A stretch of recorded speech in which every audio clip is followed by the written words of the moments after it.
Maratha war. Battle of Plassey और battle of Buxar के बाद बंगाल, बिहार और ओडिशा का प्रदेश अंग्रेजों के शासन के अधिकार में आ चुका था। उसके बाद मैसूर के युद्ध में हैदर अली और टीपू सुल्तान को हराकर अंग्रेजों ने मैसूर पे भी अपना अधिकार कर लिया था। लेकिन उसी समय के दौरान भारत में एक बहुत ही विशाल और ताकतवर साम्राज्य हुआ करता था, मराठा साम्राज्य। मराठा साम्राज्य की शुरुआत 1674 1674 में छत्रपति शिवाजी महाराज ने करी थी और 1761 1761 आते आते मराठा साम्राज्य बहुत ही ताकतवर और विशाल हो चुका था। उस समय तक मुगलों की सत्ता धीरे धीरे अंत हो रही थी, दूसरी तरफ अंग्रेज अपना साम्राज्य विस्तार कर रहे थे। लेकिन इन दोनों से भी बड़ा साम्राज्य हुआ करता था मराठाओं का। तो अंग्रेजों ने इतने विशाल और ताकतवर साम्राज्य को किस तरह से हरा दिया और उसके बाद उन्होंने भारत में अपना और साम्राज्य विस्तार करके अपनी सत्ता को और ज्यादा कैसे बढ़ाया, उसके बारे में हम यहाँ पर पढ़ते हैं। In 1761 the Marathas were defeated in the third battle of Panipat fought against Ahmad Shah Abdali of Iran. 1761 में मराठाओं का युद्ध हो जाता है ईरान के अहमद शाह अब्दाली के विरुद्ध और मराठा साम्राज्य जो कि अब तक लगातार अपना साम्राज्य विस्तार कर रहा था, वे और लोगों को हराकर अपने साम्राज्य को और ज्यादा बढ़ा रहे थे। वो काफी वर्षों में पहली बार 1761 में पानीपत की तीसरी लड़ाई में अहमद शाह अब्दाली के विरुद्ध हार जाते हैं। As a result Maratha empire got divided among the Scindias, Holkars, Gaekwads and Bhonsles. और पानीपत की तीसरी लड़ाई में हार के बाद जो इतना विशाल मराठा साम्राज्य था वो कॉन्फेडरेसीज में बट जाता है।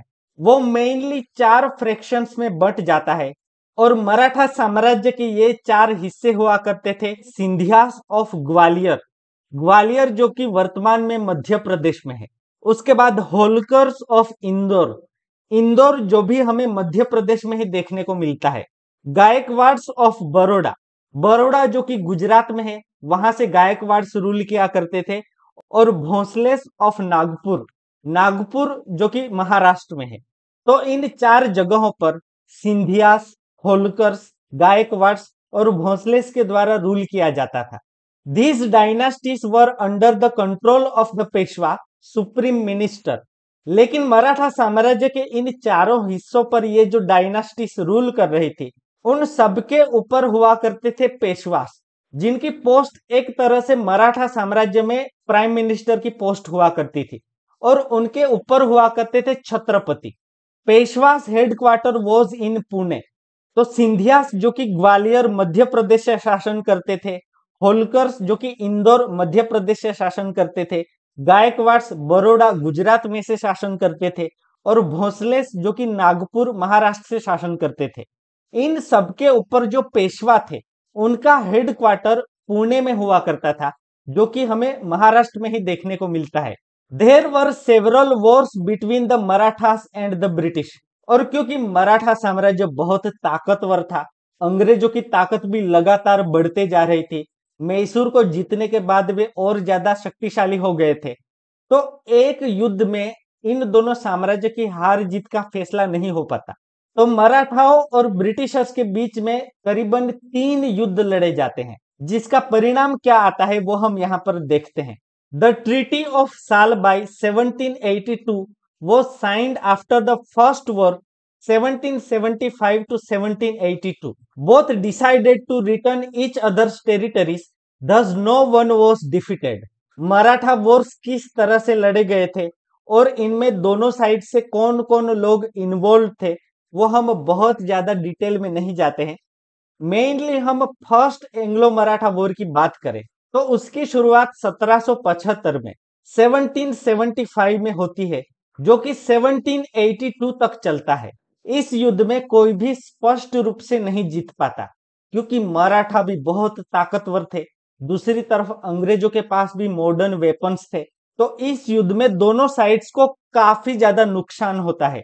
अंग्रेज पहली बार देखते हैं कि अब तक उन्होंने जितने भी युद्ध लड़े थे उन युद्धों में उनको जितना नुकसान नहीं हुआ था उससे बहुत ज्यादा नुकसान उनको मराठाओं के विरुद्ध युद्ध में होता है। दूसरी तरफ मराठाओं को भी अंग्रेजों के विरुद्ध इस युद्ध में काफी ज्यादा नुकसान होता है, पर अंत में निर्णायक तौर पर कोई भी एक दूसरे को नहीं हरा पाता। इस तरह किसी की भी स्पष्ट रूप से जीत नहीं होती। उसके बाद जाकर फाइनली 1782 में the treaty of Salbai sign की जाती है अंग्रेजों और मराठाओं के बीच में। और ट्रीटी ऑफ सालबाई के अनुसार दोनों एक दूसरे के जितने भी प्रदेश उन्होंने जीते थे वो एक दूसरे को वापिस करने का डिसाइड करते हैं, और वे एक दूसरे के जीते हुए प्रदेश एक दूसरे को वापिस कर देते हैं। इस तरह से किसी की भी जीत नहीं होती और कोई भी इस युद्ध में नहीं हारता। The second Anglo Maratha war took place between 1803 to 1805. Wellesley established authority of the British on the Marathas. With this war, the territories of Odisha, Agra, located in the north of Yamuna, and Delhi came under control of the British. पहले Anglo Maratha war के बाद जो treaty of Salbai sign की गई थी वो 20 सालों तक चलती है, और इस समय के दौरान अंग्रेजों और मराठाओं के बीच में तो युद्ध नहीं हुए, पर इन्हीं 20 सालों के दौरान अंग्रेजों ने इन्हीं मराठाओं की हेल्प लेकर एक और जहां पर मैसूर साम्राज्य को खत्म कर दिया, वहीं पर मैसूर को जीतने के बाद अंग्रेज और ज्यादा ताकतवर हो चुके थे। इसीलिए इस ट्रीटी के जब 20 साल खत्म होते हैं और तब तक क्योंकि अंग्रेज मैसूर भी जीत चुके थे, तो उसके बाद अंग्रेजों ने अटैक कर दिया 1803 में मराठाओं पर। और 1803 से 1805 के बीच चले इस सेकंड एंग्लो मराठा वॉर में ब्रिटिशर्स ने मराठाओं को हरा दिया, और मराठाओं को हराकर जो मराठा रूल के अंडर काफी सारे प्रदेश हुआ करते थे वो अंग्रेजों के शासन के अधिकार में चले जाते हैं, जिनमें से बहुत ही इंपॉर्टेंट प्लेस है, आप एग्जाम के पर्सपेक्टिव से भी याद रख सकते हैं। ओडिशा का प्रदेश, उसके अलावा आगरा जो कि वर्तमान उत्तर प्रदेश में हम देखते हैं, और उसके अलावा दिल्ली के आसपास का जो प्रदेश मराठाओं के रूल के अंडर था वो भी सेकंड एंग्लो मराठा वॉर के बाद ब्रिटिशर्स के अंडर चला जाता है। तो इस तरह से सेकंड एंग्लो मराठा वॉर में ब्रिटिशर्स के अगेंस्ट मराठाओं की हार होती है। The Maratha power was crushed in the third Anglo Maratha war between 1817 to 1819. The Peshwa was removed from Pune and sent to Bithur near Kanpur with a pension. और third Anglo Maratha war में Britishers ने मराठाओं को बहुत बुरी तरह हरा दिया, और थर्ड एंग्लो मराठा वॉर के बाद मराठाओं की सत्ता पूरी तरह से खत्म हो जाती है। उसके बाद मराठाओं का शासन जहां से चलता था, जिनके हाथों में सबसे ज्यादा सत्ता हुआ करती थी पेशवा। अंग्रेजों को पता था कि अगर पेशवा पुणे में ही रहेंगे तो वे फिर से मराठाओं को इकट्ठा करके अंग्रेजों के लिए बहुत बड़ा खतरा बन सकते हैं। इसीलिए थर्ड एंग्लो मराठा वॉर जो कि 1817 से 1819 के बीच में लड़ा गया था, उस युद्ध में मराठाओं को हराने के बाद ब्रिटिशर्स ने पेशवाओं को पुणे से हटाकर उन्हें बिठूर नाम की जगह पे भेज दिया जाता है, जो कि कानपुर के पास है वर्तमान उत्तर प्रदेश में। ब्रिटिशर्स पेशवाओं के हाथ से पूरी तरह से सत्ता अपने हाथ में ले लेते हैं, और पेशवा के लिए पेंशन फिक्स कर दी जाती है, जो कि हर साल उनको कुछ लाख रुपये मिला करते थे।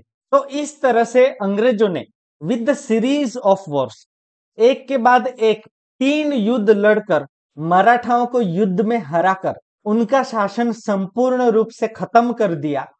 और इतने ताकतवर और विशाल मराठा साम्राज्य को हराने के बाद ब्रिटिशर्स और भी ज्यादा ताकतवर हो जाते हैं, और भारत में उनका साम्राज्य बहुत ही विशाल हो जाता है। Now the power of company was established from Vindhyachal to all parts of south India. British rule was completely established over India. और मराठा साम्राज्य जो कि बहुत ही बड़ा साम्राज्य था, उनको हराने के बाद उनका जो विशाल प्रदेश था वो सारा ब्रिटिशर्स के शासन के अधिकार में आ जाता है, और इस तरह से ब्रिटिश रूल के अंडर जितना भी प्रदेश था वो बहुत ज्यादा बढ़ जाता है।